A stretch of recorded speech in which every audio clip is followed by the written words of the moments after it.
As shown above up there in the left-hand corner, the discriminant is actually the value underneath the square root in your quadratic formula. So the discriminant has many uses, and in this lesson specifically, it tells you how many solutions your quadratic equation has. So will it have 1? Will it have 2? If you can find that value, then you can at least know how many solutions you have and what type without doing that whole quadratic formula. So when we're looking at this,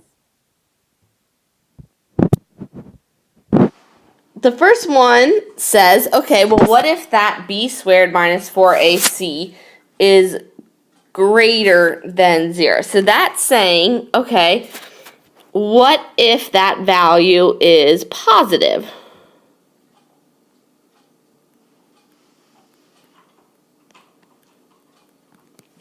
So if that value is positive, you can take the square root of a positive number and it gives you 2 solutions.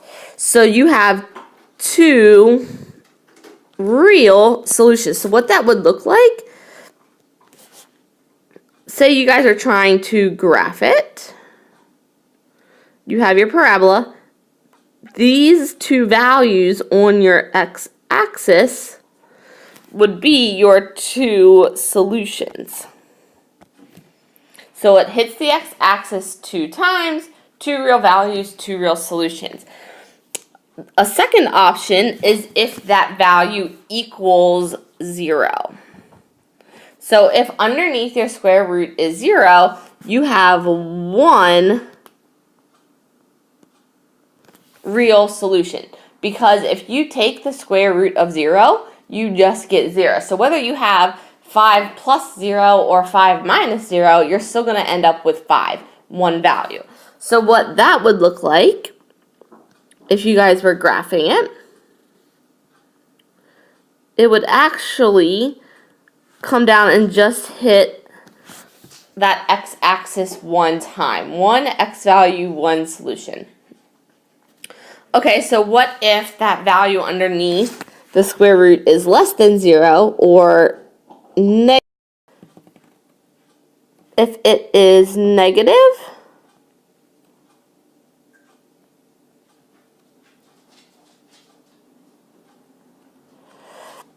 so if you have to take the square root of a negative value, that gives you that I value, the imaginary value. So what happens is you get 2 imaginary solutions.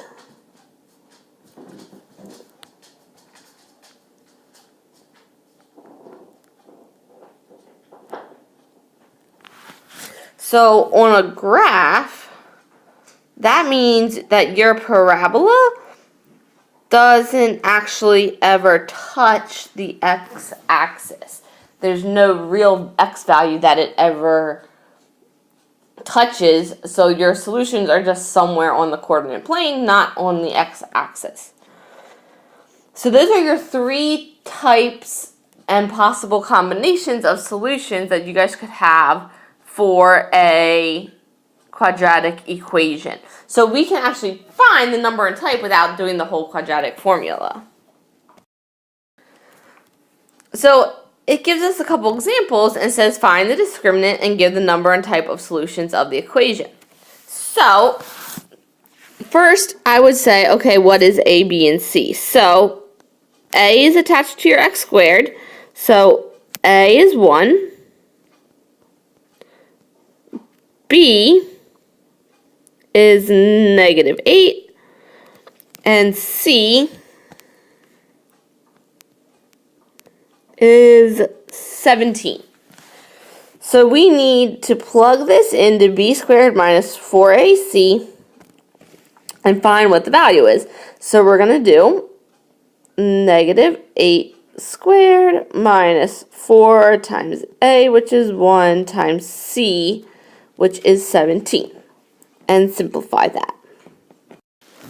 So negative 8 squared, remember, don't let the calculator fool you. Negative 8 times negative 8 is positive 64 minus 4 times 1 times 17, which is 68. So 64 minus 68 gives us negative 4. So that negative 4 value is the discriminant. That's the value, if you were to do the quadratic formula, that you would get under the square root. So if the discriminant is negative up there in our chart, we do still have two solutions, but they are two imaginary solutions.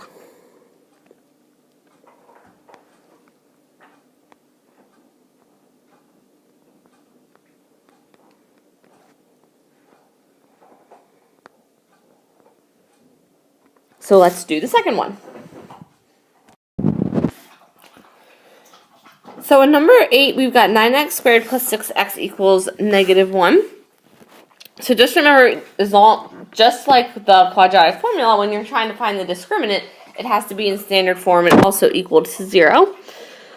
So we're going to make this 9x squared plus 6x. And I'm going to add that 1 over to the other side, so that's equal to 0. So now A is 9, B is 6, and C is 1. So we've got B squared, so we have 6 squared minus 4 times A, which is 9, times C, which is 1. So we've got 6 squared, which is 36, minus 4 times 9 times 1. 4 times 9 is 36, times 1 is 36.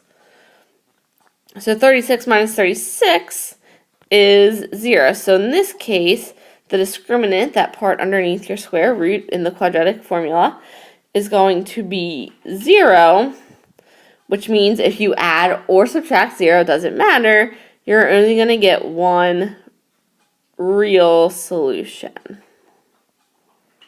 One solution in that situation. So that's pretty much it. The discriminant tells you guys what type and how many solutions you're going to have. So you have to use the quadratic formula to actually figure out what they are, but the discriminant tells you how many and what type.